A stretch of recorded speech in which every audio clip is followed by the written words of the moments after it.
Hoje estamos encerrando nossa série de mensagens falando sobre família real, sobre família durante esse mês de maio. Todos os domingos nós falamos sobre isso. E hoje eu quero falar sobre família real, uma utopia ou uma experiência transformadora. Vocês provavelmente já ouviram falar do mito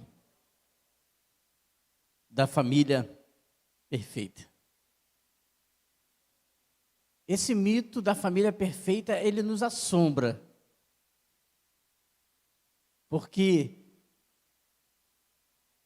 na tentativa de achar que existe uma família perfeita, a gente acaba entrando num ritmo de cobrança tão forte a respeito dessa perfeição, que a gente não consegue viver família.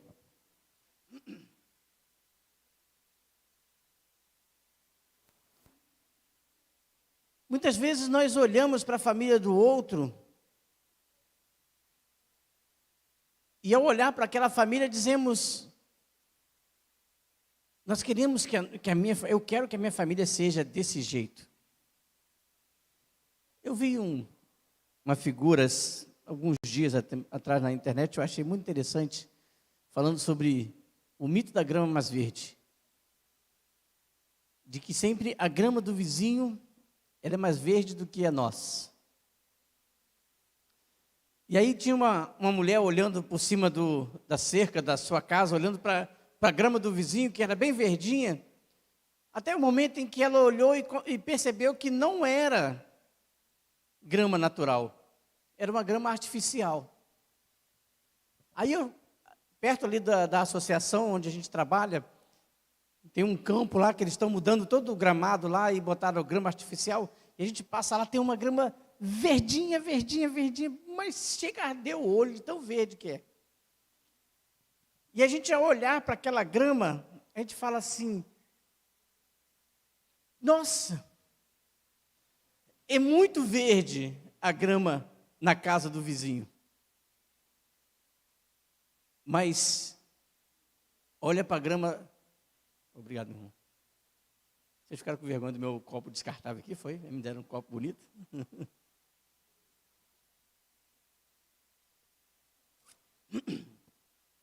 Então a gente, ao olhar para esse mito da grama mais verde, para esse gramado tão perfeito, a gente muitas vezes descobre que aquele gramado é artificial. Não é algo real. Não é uma grama de verdade. Meus irmãos, cada família possui uma característica muito própria. Não existe, repito, não existe família que não tenha a sua característica própria. Todas as nossas famílias têm uma característica muito própria e muito pessoal, formada por aqueles que formam a família. Cada família possui uma visão própria a respeito da realidade. Tem família que lida com o dinheiro de uma forma, tem famílias que dão dinheiro de uma outra forma. Tem famílias que o marido tem a sua conta bancária e a esposa tem a outra conta, e cada um administra a sua conta independente. Tem famílias em que o casal tem uma conta conjunta e eles administram uma conta conjuntamente. Tem família que nem conta bancária tem. Tem famílias que um não sabe quanto que o outro ganha, os pais não sabem quanto que os filhos ganham, os filhos não sabem quanto que o pai ganha. Isso falando da questão financeira, mas tem muitas outras áreas, porque tem tudo a ver com cada um de nós. Então, a nossa visão a respeito das coisas vai definir muito a respeito da família que nós temos. E isso é definido muito por questões culturais, contextos, formas. Isso é claro. Através dos tempos e nas mais diferentes culturas, as famílias têm experimentado mudanças. Mas uma coisa interessante, a família jamais desapareceu. Ela pode ter formas as mais diversas. Elas podem ser encaradas de diferentes maneiras, mas ela não desapareceu. Hoje eu quero falar de uma família real, com todas as suas particularidades de uma vida real. E quando eu estava pensando a respeito disso daqui, e hoje de manhã eu estava organizando a ideia da mensagem, eu lembrei de ontem.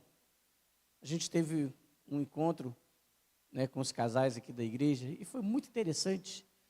Na hora que o Tiago e a Raquel perguntaram para a gente como que a gente se conheceu. E cada casal começou a falar de como se conheceu. E tinha tudo a ver com a particularidade de cada um. Podia ser a Xerox, né? Podia ser a água, podia ser o forrozinho, podia ser qualquer coisa, o beijo, né? O beijo roubado, né? Tudo mais, a carona, né? Então a gente percebeu que cada um se conheceu de um jeito, ou seja, não existia um padrão. Você tem que se conhecer desse jeito, tem que namorar desse jeito, tem que casar desse jeito. Não, por quê? Porque é levado em consideração quem nós somos. E isso é muito importante. Então, quando eu falo dessa família real, eu vou falar de uma particularidade dessa família e sobre coisas que cada um de nós está sujeito a isso. E olha que essa família aqui é família real no sentido de realeza, que é a família de Jesus. É a família onde nasceu o Rei dos Reis. Mas mesmo aquela família, José, Maria, Jesus, seus irmãos, era uma família real. Era uma família real. Rapaz, até cobra tem aqui dentro.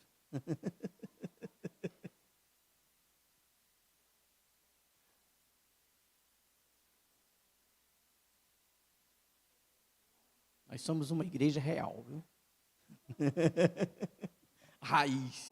E nós estamos falando de nossas famílias. E falando sobre a família onde Jesus nasceu, a gente vai falar de uma família real. E a família real, ela está sujeita a algumas coisas que eu quero destacar aqui nessa noite. A primeira coisa que eu quero destacar. Uma família real está sujeita à mudança de planos. Não estamos? A gente não está sujeito à mudança de planos? Totalmente. Como que a gente está sujeito a mudar planos? E aí, quando eu olho para a vida da família de Jesus, olhando para a vida de José e de Maria, eu vejo que eles passaram por situações que eles tiveram que fazer mudanças de planos. E uma delas foi ter um filho que não estava planejado. Pensa numa mudança de plano grande, né? Porque José e Maria estavam noivos. E quando a gente vê Lucas capítulo 1, versículo 26 a 34, olha só o que o texto de Lucas diz. No 6º mês, Deus enviou o anjo Gabriel a Nazaré, cidade da Galileia, a uma virgem prometida em casamento, a um certo homem chamado José, descendente de Davi. E o nome da virgem era Maria. O anjo, aproximando-se dela, disse: alegre-se, agraciada, o Senhor está com você. Maria ficou perturbada com essas palavras, pensando no que poderia significar essa saudação. Mas o anjo lhe disse: não tenha medo, Maria. Você foi agraciada por Deus. Você ficará grávida e dará luz a um filho, e lhe porá o nome de Jesus. e ele será grande, e será chamado Filho do Altíssimo. O Senhor Deus lhe dará o trono de seu pai Davi, e ele reinará para sempre sobre o trono de Jacó, sobre o povo de Jacó. Seu reino jamais terá fim. Perguntou Maria ao anjo: como acontecerá isso, se sou virgem? Se a gente olhar para essa narrativa, hoje a gente sabe o que aconteceu. Mas se você olhar para essa narrativa sem saber o final, se você não souber as circunstâncias em que as coisas aconteceram, simplesmente você souber que uma jovem, naquele contexto, uma jovem prometida a um homem em casamento, dissesse que estaria grávida do Espírito Santo, você olharia e falaria assim: isso não vai dar certo.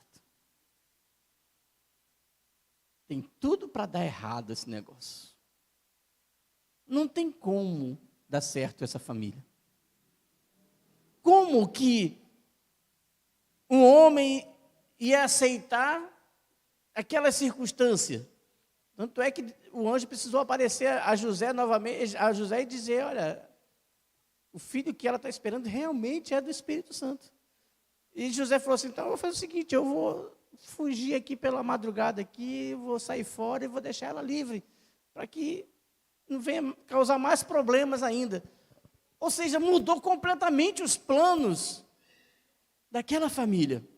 Mudou completamente a história daquela família. Mudou completamente a história daquele homem, José, daquela mulher, Maria, para uma nova realidade. Família real é estar sujeito a mudanças de planos. Cada um de nós passamos por essa experiência. A gente faz planos, a gente estabelece propósitos, a gente sonha com alguma coisa e de repente as coisas acontecem completamente diferente. E não precisa ser só família. Vamos pensar nós como igreja. A gente estabeleceu sonhos, a gente estabeleceu planos, e aí veio uma pandemia e varreu os nossos planos, varreu os nossos sonhos. Talvez você na sua vida profissional também tenha pensado em sonhos, em planos, e aí veio toda essa circunstância e varreu completamente os planos, os sonhos que você tinha. E a gente precisa entender que uma família real está sujeita a passar por isso, a mudanças de planos.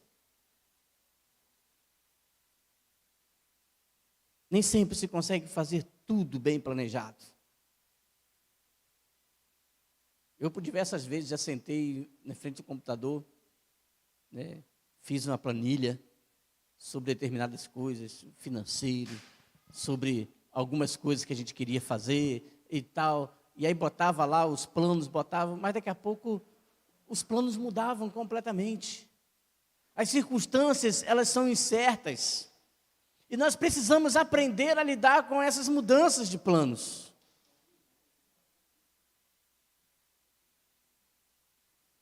A gente precisa entender como lidar com essas mudanças de planos.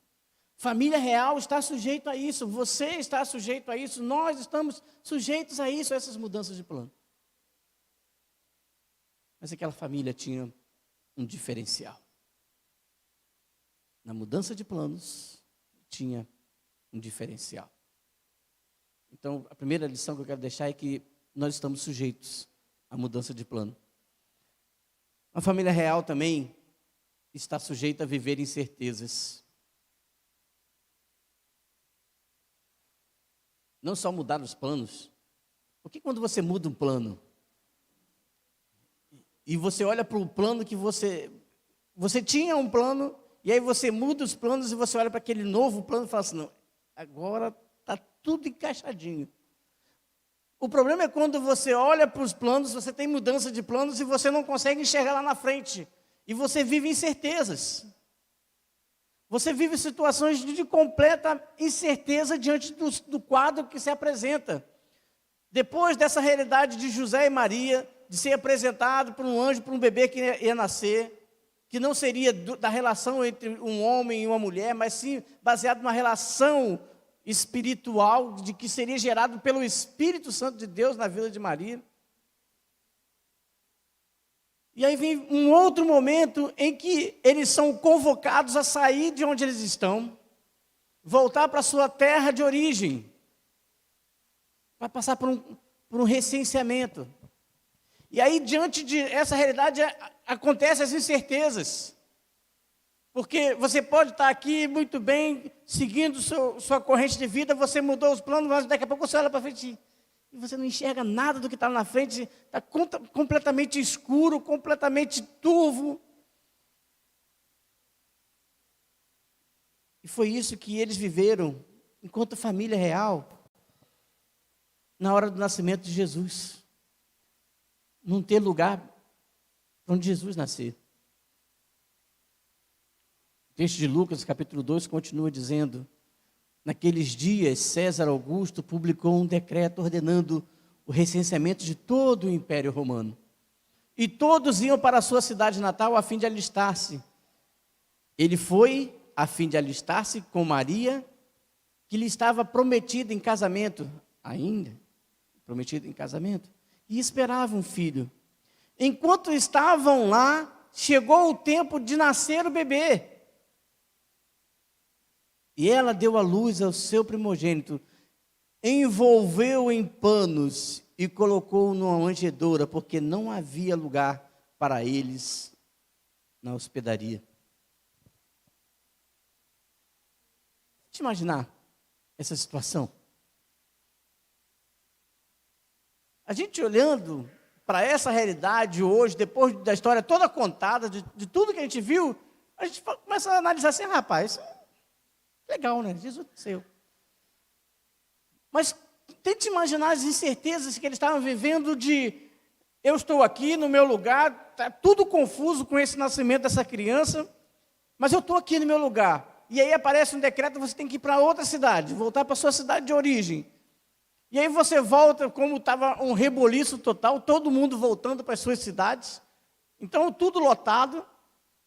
E aí, eles são obrigados, pelas circunstâncias, a fazer o parto dentro de uma estrebaria, no meio dos animais. Jesus envolto em panos e colocado numa manjedoura, no lugar onde os animais comiam. Como assim? Tantos desafios, tantas incertezas, improvisos, coisas dando errado. E para quem sem conhecer a história pode olhar para aquele casal e falar ou dizer o seguinte: rapaz, o que vocês estão vivendo é castigo de Deus. Só pode. Porque não é possível. Está tudo dando errado. A vida de vocês está uma bagunça. A vida de vocês está um troço todo confuso aí. Vocês tiveram que sair da casa de vocês, carregando uma mulher grávida, um filho no ventre, e agora estão vivendo toda essa situação. Alguma coisa de errado vocês fizeram. Quem conhece a nossa história de casamento, sabe que a gente viveu situações bem complicadas na véspera do nosso casamento. E a gente recebeu acusações profundas, muito duras, de pessoas dizendo: o que vocês fizeram para que essas coisas aconteçam?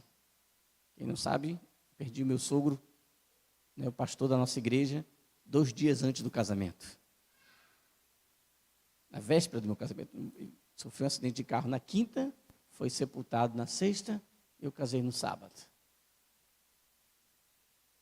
E a gente ouviu de muitas pessoas: o que vocês fizeram para que isso esteja acontecendo? A gente vive circunstâncias, situações na vida da gente, e você provavelmente já passou por isso aí, e algumas pessoas chegam para você e falam assim: isso é castigo de Deus. É Deus te castigando. Foi isso que falaram para Jó: Jó, você está passando por tudo isso que você está vivendo aí, Confessa o seu pecado, meu filho, porque você fez muita coisa muito grave aí, confessa e morre. Porque você não tem mais nada para fazer na vida, não. Porque Deus está te punindo.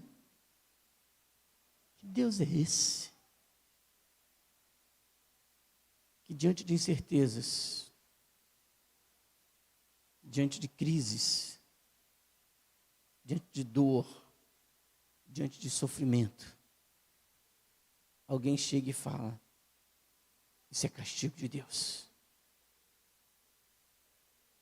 Provavelmente Maria e José, e aqui só estou fazendo conjectura na minha cabeça, provavelmente algumas pessoas chegaram para ele e falaram assim: rapaz, vocês fizeram alguma coisa muito errada, porque está tudo bagunçado na vida de vocês.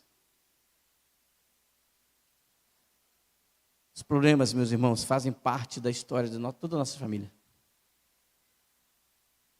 Se você não tem problema na sua família, ou sua família não existe, ou você é um completo alienado. De achar que na sua família você não tem problema nenhum. Não, minha família não tem problema. Nunca tive problema na minha família. Ou sua família não existe, ou você é um completo de um alienado, você não sabe nada do que está acontecendo dentro da sua própria casa. Porque todos nós passamos por problema. Não olhe para o problema como um castigo de Deus. Observe e aprenda com eles. E tire lições de como superar. Aquela família, ela tinha um diferencial. E a terceira lição que eu aprendo com a família real é que nós estamos sujeitos a passar por situações angustiantes,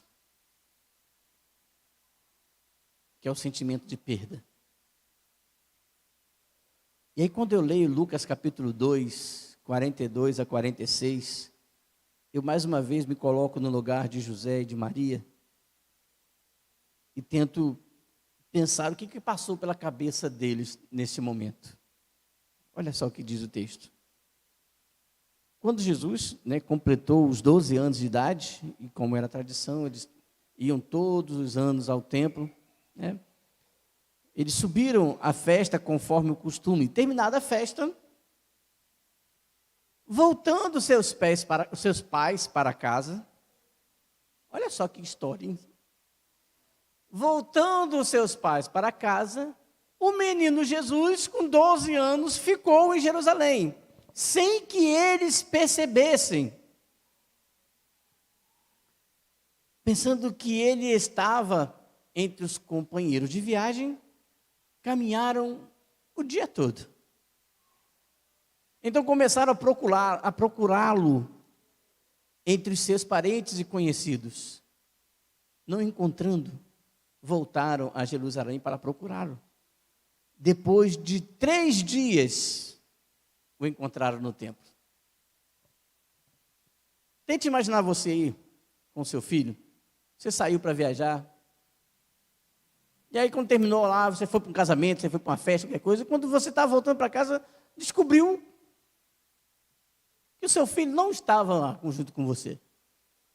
Como que você reagiria? Quando a gente esquece o celular, a gente fica doido, Foi para algum lugar, esqueceu o celular. Ai, meu Deus, me esqueci meu celular. Eu tenho que voltar, liga para fulano, liga para lá para achar meu celular. Agora imagine só um filho. Você estava na festa lá, foi lá fazer o seu ritual religioso, levar Jesus ao templo e tudo mais. E aí terminou, vão embora. E eles começaram a caminhar. E caminharam, e achando que Jesus estava ali com eles, com os amigos, com as familiares, porque normalmente se caminhava em tribos, todos juntos. E ao final do dia, cadê Jesus? Onde Jesus está? Você viu Jesus por aí? Não, não vi não. E você viu Jesus? Também não. Mas Jesus não está... a última vez que eu vi, estava lá em Jerusalém. Tente imaginar aí vocês, mães, esse sentimento de vocês, no meio da multidão, perceberem que os seus filhos não estão mais perto de vocês. Quando os filhos da gente vai ali para fora, né? Os pais daqui ficam doidos, né? Imagine vocês nessa situação profundamente angustiante, a situação que eles estavam vivendo. Nós estamos sujeitos a passar por situações angustiantes. Quem já não passou por uma situação angustiante em sua família? Perda de alguém, a perda do emprego, a perda de algo precioso na relação, que pode ser confiança, a perda do respeito, ou até mesmo de um bem tão precioso para a família.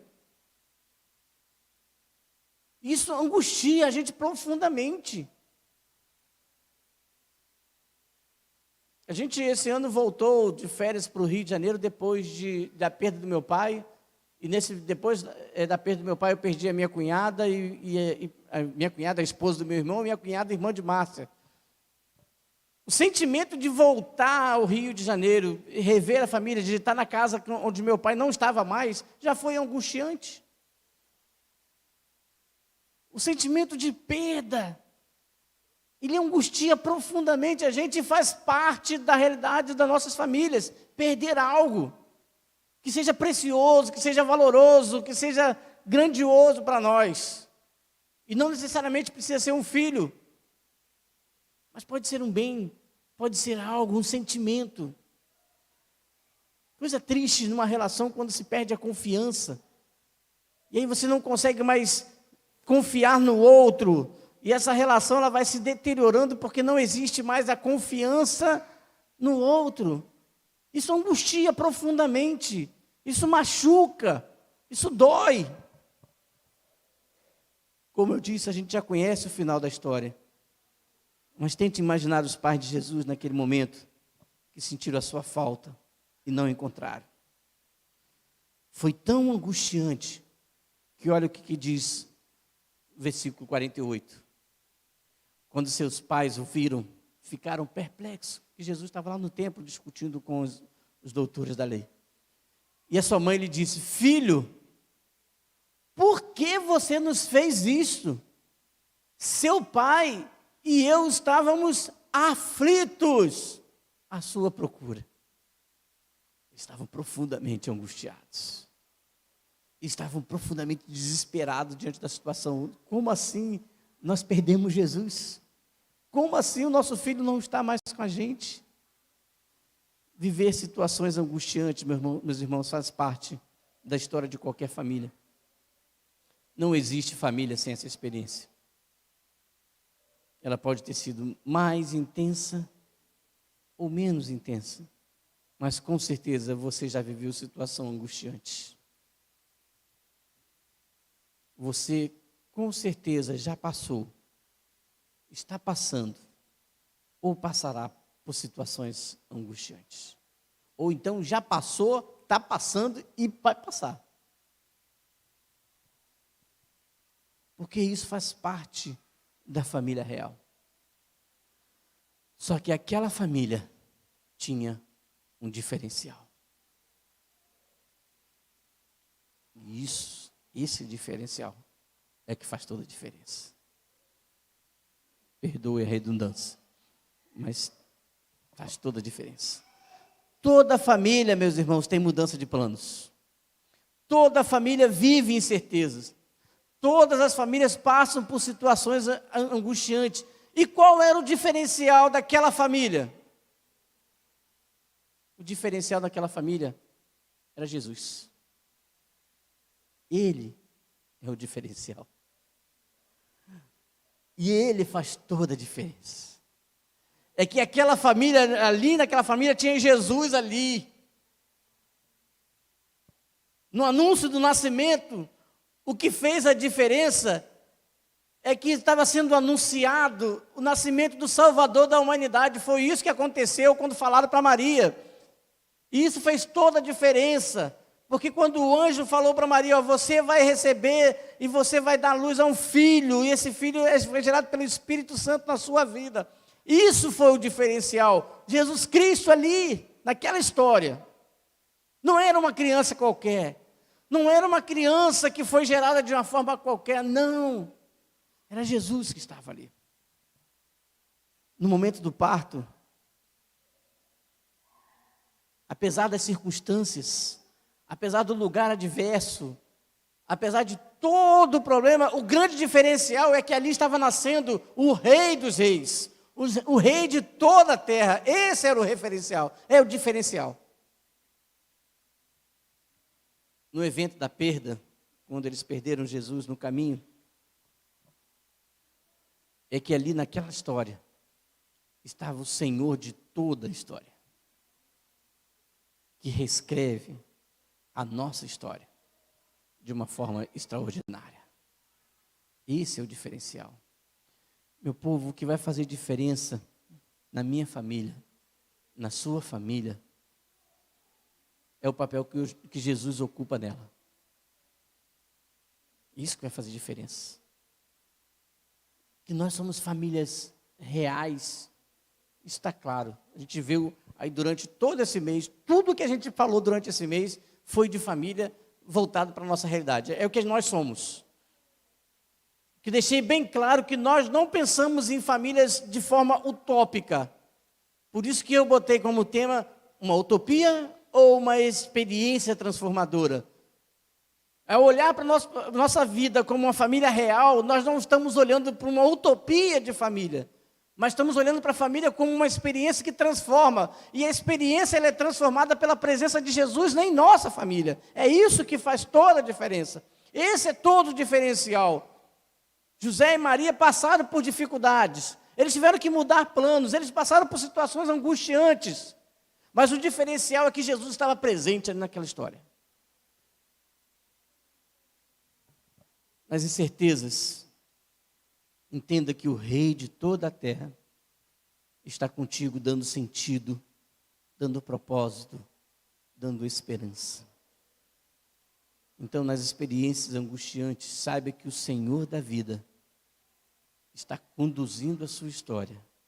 Ele está cuidando, Ele está amparando, Ele está fortalecendo, Ele está amando você e sua família.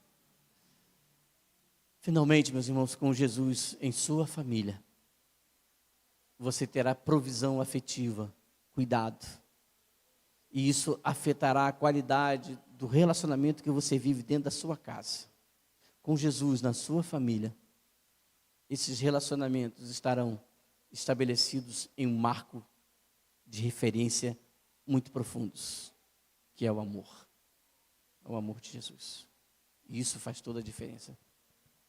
Sua família, ela é real. Totalmente real. Cabe agora a gente escolher se a gente quer viver uma utopia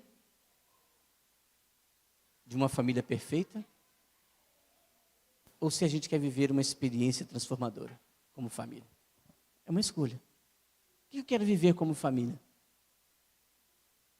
E aí eu vou cobrar da minha esposa, eu vou cobrar dos meus filhos que eles sejam uma esposa e filhos perfeitos, porque eu quero viver uma utopia de família, ou eu vou viver uma experiência que seja transformadora, entendendo que eles são pessoas imperfeitas e que eu também sou. E aí nós vamos viver essa relação e vamos ser transformados por essa relação. E essa relação é transformada pela presença de Jesus em nossa vida. E aí cabe a escolha que a gente quer fazer. Nós somos criados por Deus, à sua imagem e semelhança. E por amor, Ele se entregou. Para que a gente pudesse viver tudo o que Ele planejou. Foi por amor. E isso inclui você. Isso inclui a sua família. Porque Ele morreu por mim. Ele morreu por nós. Ele morreu pela nossa vida. E Ele nos ama. Esse Jesus faz toda a diferença. E aí? A sua família é real? É real. Totalmente real. Então viva essa experiência de ser transformado pela presença de Jesus Cristo dentro da sua casa. E a sua família vai experimentar essa transformação dia a dia, todo instante. Você pode passar por situações bem difíceis, assim como a família de Jesus passou. Você pode olhar para a sua vida e falar assim: gente, eu tive que mudar os meus planos todinho. Eu mudei meus planos, e isso é complicado. E gente, olha, eu estou vivendo cheio de incertezas. Sim, faz parte. Meu povo, eu estou vivendo momentos angustiantes, situações completamente angustiantes. Sim, a família de Jesus passou por isso também. Qual é o espaço que Jesus ocupa dentro da sua casa?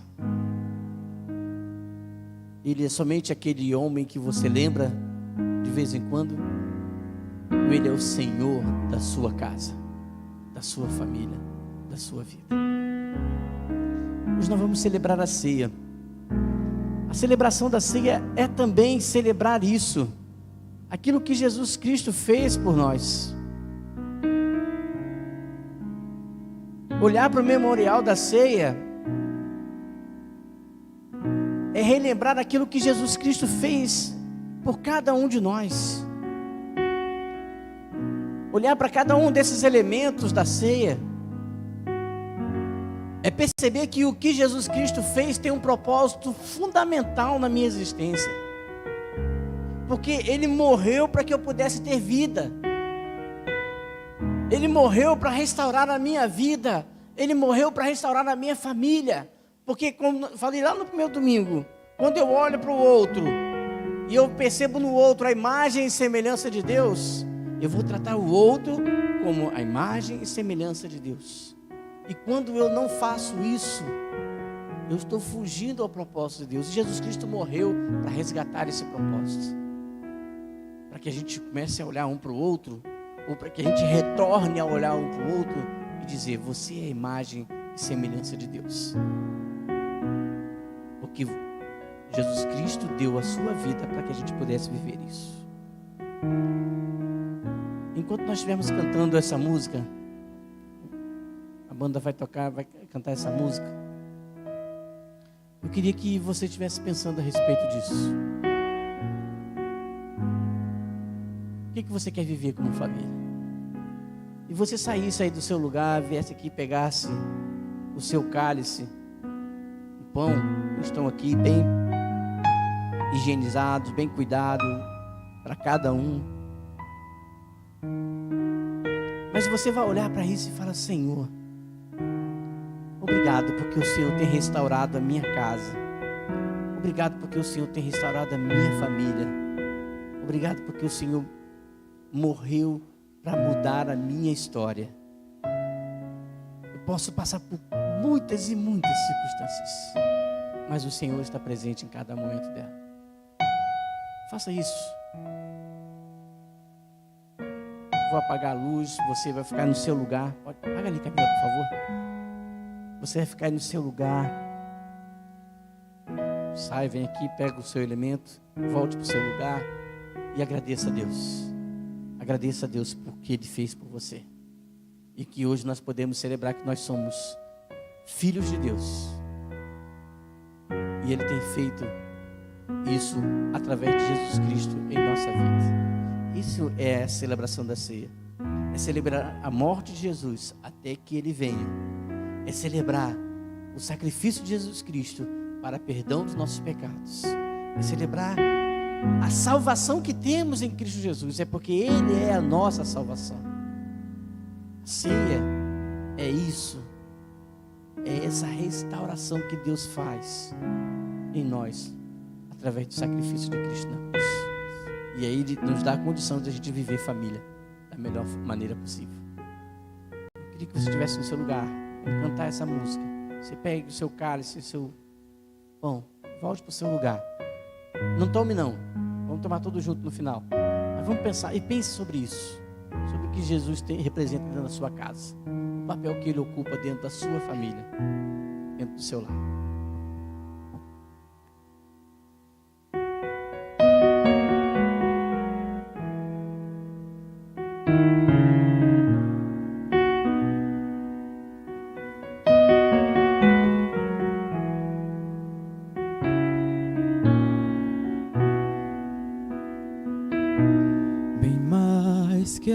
as forças, poder e reis, e a natureza e tudo que se fez, bem mais que tudo criado por tuas mãos.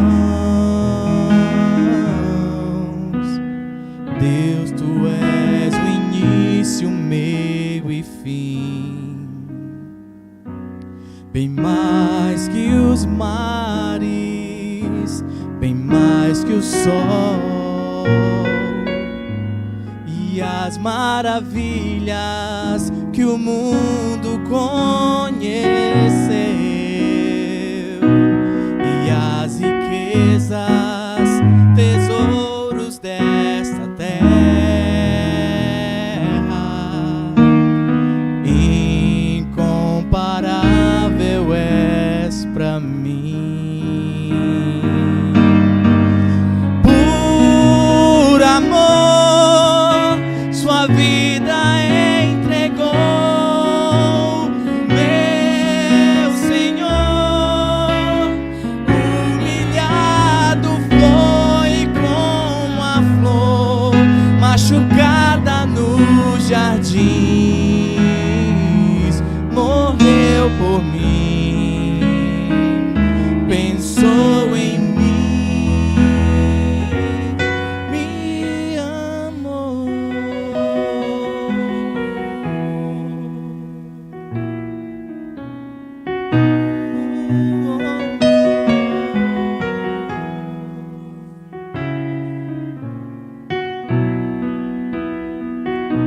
Bem mais que as forças, poder e rei, e as maravilhas que o mundo conhece, tudo criado por tuas mãos. Deus, tu és o início, meio e fim, bem mais que os mares, bem mais que o sol e as maravilhas que o mundo conheceu, e as riquezas, tesouros dessa terra, incomparável és pra mim. Por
Jesus, estando com os seus discípulos, ele pegou o pão e partiu. Ele disse, tendo dado graças, partiu o pão ali no meio dos seus discípulos e disse: esse é meu corpo, que é partido em favor de vocês. Este é o meu corpo, que é partido em favor de vocês, pela vida de vocês. Para que a gente possa viver Jesus Cristo na plenitude daquilo que Ele quer que a gente viva. Que Ele se faça presente realmente na nossa família, na nossa casa, no nosso lar. Que essa experiência de ter Jesus Cristo com a gente restaure em nós a essência do que nós somos, a imagem e semelhança de Deus. Vamos todos participar junto, comendo o pão nesse momento? Só o pão por enquanto.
E depois de ter partido o pão, Jesus tomou o cálice.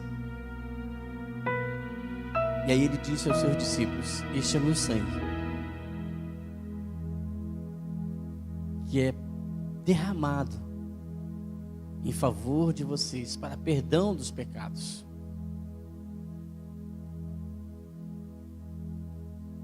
E o perdão de pecado nada mais é do que a oportunidade de a gente experimentar o que nós somos na essência, a imagem e semelhança de Deus. E Ele quer que a gente viva isso em nossa experiência. Quantas vezes nós estamos carregando dentro de nossa casa, dentro de nossa família, em nossa vida, mágoas,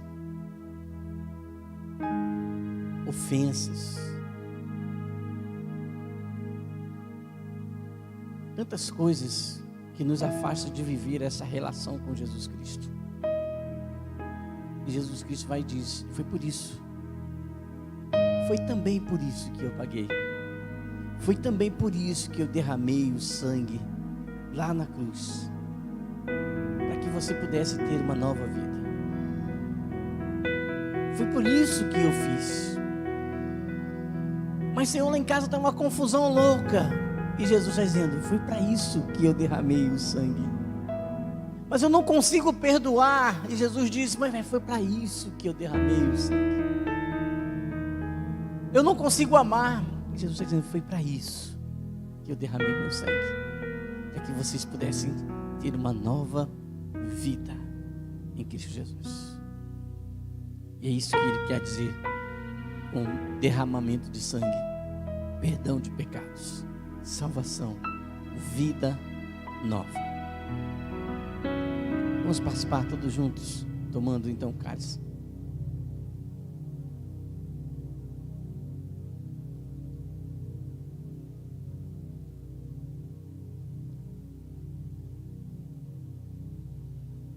Graças te damos, ó Deus, pelo teu corpo, pelo corpo do teu Filho Jesus Cristo, que foi entregue naquela cruz, por amor, como nós acabamos de cantar, por amor. Obrigado, Deus, porque Jesus Cristo ali derramou o seu sangue por nós, para perdão e purificação de nossos pecados. Obrigado, Deus, porque o Senhor ressuscitou a Jesus Cristo dentre os mortos, para que nós então pudéssemos experimentar a vida eterna. Não somente a presença de Jesus Cristo em nós, simbolizada por este pão, não só o perdão dos pecados, simbolizado, ó Pai, por esse cálice, esse suco, mas para que a gente possa experimentar uma vida eterna,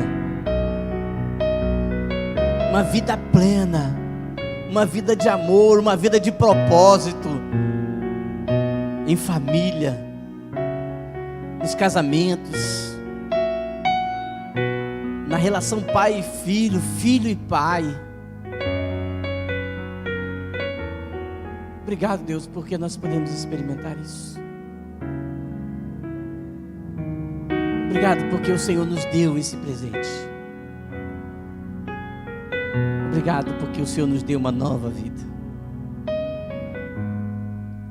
E hoje nós podemos estar aqui celebrando isso. Celebrando o teu amor. Celebrando a salvação. Celebrando a vida. Uma vida nova em Cristo Jesus. Nós louvamos o teu nome e adoramos em nome de Jesus.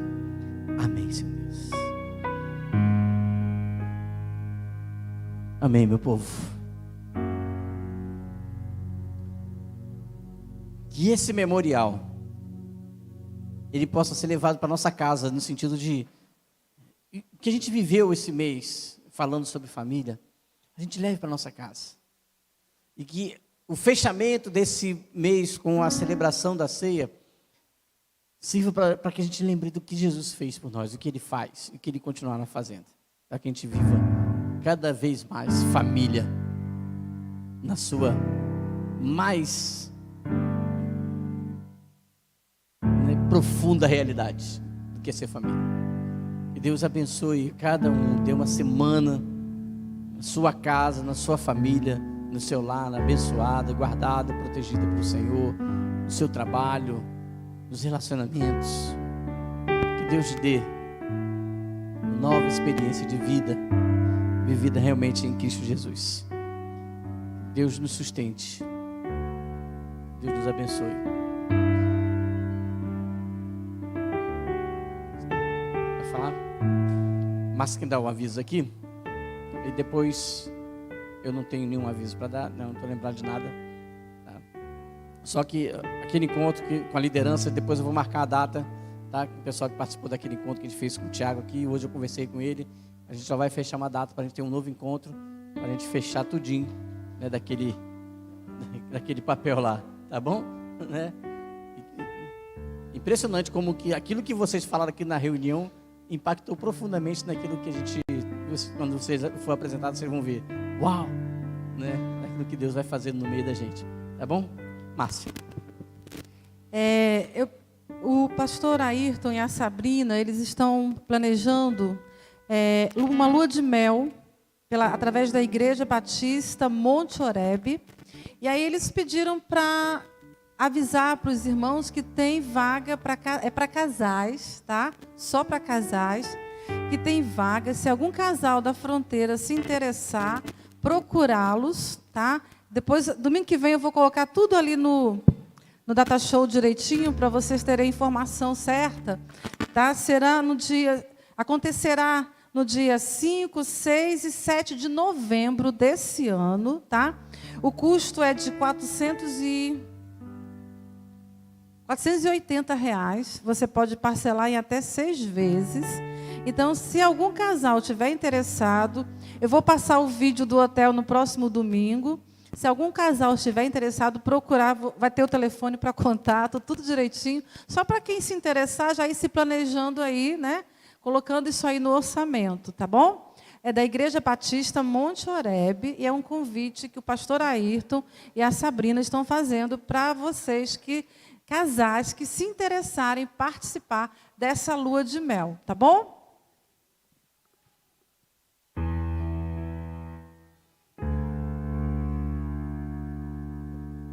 Amém. Vamos ficar de pé para nós cantarmos um último louvor, cântico de louvor ao Senhor e agradecer a Ele. A gente sabe que as coisas não estão muito fáceis, né, para ninguém, mas motivos para agradecer ao Senhor pelo que tem feito pela gente também não falta, né? E nós cremos que dias melhores virão, que o Senhor, Ele é um Deus de providência e que tudo vai dar certo no final. Amém? Vamos louvar o Senhor.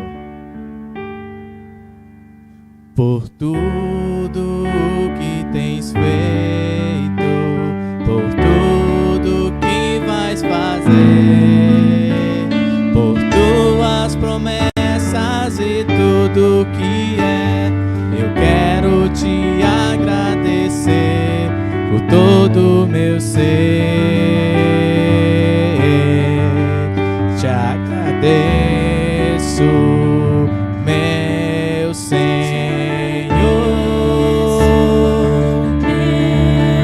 Te agradeço, meu Senhor. Te agradeço por me libertar e salvar, por ter morrido em meu lugar. Te agradeço, Jesus, te agradeço, eu te agradeço, te agradeço.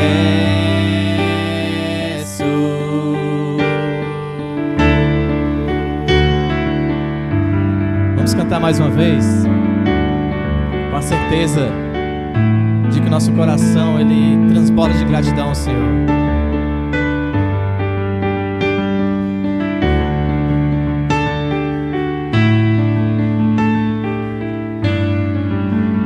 Vamos lá? Por tudo que tens feito, por tudo que vais fazer, tuas promessas, Senhor. Nós te agradecemos, Deus. Quero te agradecer com todo o meu ser.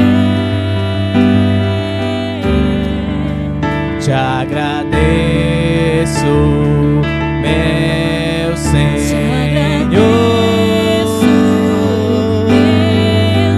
Te agradeço, meu Senhor. Te agradeço por me libertar e salvar, por ter morrido em meu lugar. Te agradeço, Jesus, te agradeço, eu te agradeço, te agradeço. Te agradeço por me libertar e salvar, por ter morrido em meu lugar. Te agradeço, Jesus, te agradeço, eu te agradeço, te agradeço.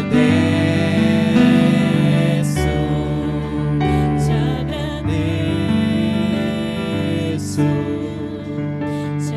agradeço, Te agradeço. nós te louvamos, Senhor. Nós te agradecemos pelo dom da vida. Nós te agradecemos pela oportunidade de erguer nossas vozes em adoração a Ti. Pai, nós não somos dignos. Não somos dignos sequer de levantar, de pronunciar o Teu santo nome. Mas a Tua misericórdia se renova a cada dia sobre nossas vidas. A cada manhã o Teu amor se renova por nós. E a Tua misericórdia nos lava, Deus. E com o coração cheio de gratidão, eu quero Te agradecer. Em nome de toda a igreja, em nome de todas as pessoas que estão aqui presentes, todas as pessoas que estão em casa, Que o Senhor abençoe grandiosamente a vida de cada um, Deus. O Senhor guie nossos passos, nos dê uma semana abençoada na Tua presença, nos livra de todo mal, nos dá saúde, nos dá capacidade, Senhor, de prosseguirmos nessa caminhada, nos dá força e bom ânimo a cada dia, porque nós cremos, Deus, que um dia toda essa caminhada vai valer a pena, porque há de um dia nós nos encontrarmos juntos na glória, e todos nós nos alegraremos perante o Teu trono naquele dia, Senhor. Eu te louvo, te agradeço em nome do Teu Filho amado Jesus. Amém, Jesus. Glória a Deus.